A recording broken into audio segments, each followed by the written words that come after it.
दुनिया में कुत्ते को इंसान का सबसे अच्छा और वफादार दोस्त माना जाता है। कहा जाता है कि कुत्ता अपनी वफादारी निभाने के लिए अपनी जान भी दे सकता है। लेकिन कभी-कभी कुछ ऐसे मामले सामने आते हैं जो इस वफादारी पर सवालिया निशान खड़ा करते हैं।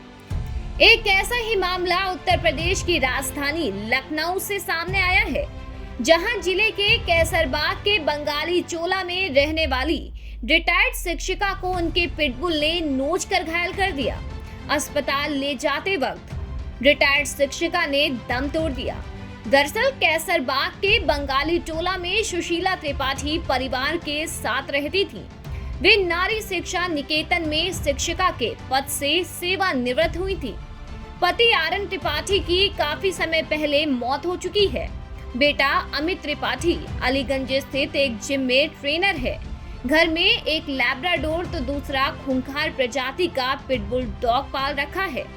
मंगलवार सुबह बेटा अमित जिम चला गया। सुशीला छत पर दोनों कुत्तों को टहला रही थी।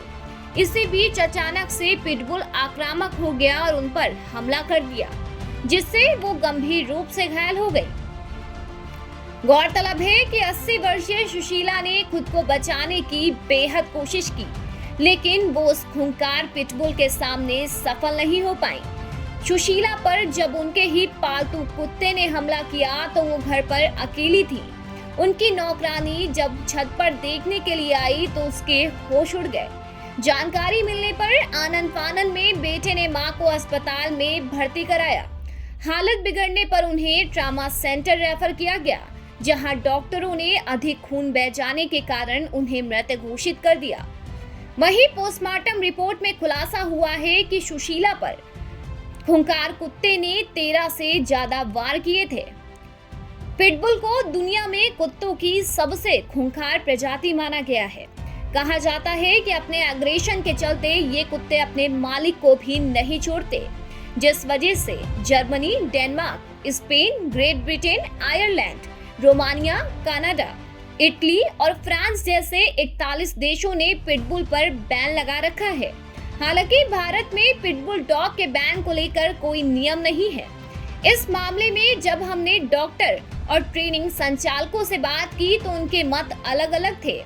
जहां पशु चिकित्सक डॉक्टर दिवाकर का कहना है कि पिटबुल खूंखार होने के साथ ही काफी खतरनाक ब्रीड है। आमतौर पर लोग इसे ज्यादा शक्तिशाली होने के लिए पाल लेते हैं, इसलिए सरकार को कुत्ते की इस ब्रीड पर बैन लगा देना चाहिए।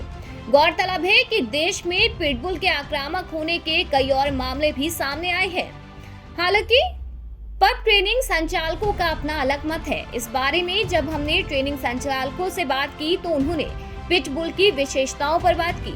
प्रेस द पग ट्रेनिंग सेंटर की संचालिका कीर्ति त्रिपाठी का कहना है कि किसी ब्रीड के कुत्ते खतरनाक नहीं होते, उन्हें खतरनाक हम बनाते हैं। उनकी आदतें उनके मालिक के द्वारा डाली जाती है। जबकि house my dog pet solution के संचालक हर्ष रघुवंशी का कहना है कि पिटबुल खतरनाक तब होता है जब उसे खाने और सोने के लिए पर्याप्त समय न मिले, उसके खाने में कमी हो, ऐसे में वह खूंखार हो जाता है। इसलिए जैसे इंसानों में नींद और खाना एक समय में हमारी जरूरत होती है, तो उसी प्रकार कुत्तों में भी यही होता है। पर्याप्त रेस्ट और नींद ना मिलने के कारण वो आक्रामक हो जाते हैं। इसलिए हर पेट ओनर को इस बात का ध्यान रखना चाहिए। शहर में तमाम लोग कुत्ते पाले हुए हैं, लेकिन इनकी देखरेख में सावधानी वो नहीं बरतते, जिसकी वजह से वे कभी-कभी खुद ही कुत्ते का शिकार बन जाते हैं। कभी बच्चों को कुत्ते काट लेते हैं तो कभी परिवार के अन्य सदस्यों को। इसलिए हर किसी को कुत्ते के बदलते आचरण पर डॉक्टर की सलाह लेनी चाहिए और कई सावधानी बरतनी चाहिए, जिससे ऐसा दिल दहला देने वाली कोई घटना ना हो और इसी तरह की घटनाओं से बचा जा सके। इस खबर में अभी के लिए बस इतना ही। अगर आपको भी हमारी ये स्टोरी पसंद आई हो तो वीडियो को लाइक करें, चैनल को सब्सक्राइब करें और बेल आइकन दबाना ना भूलें।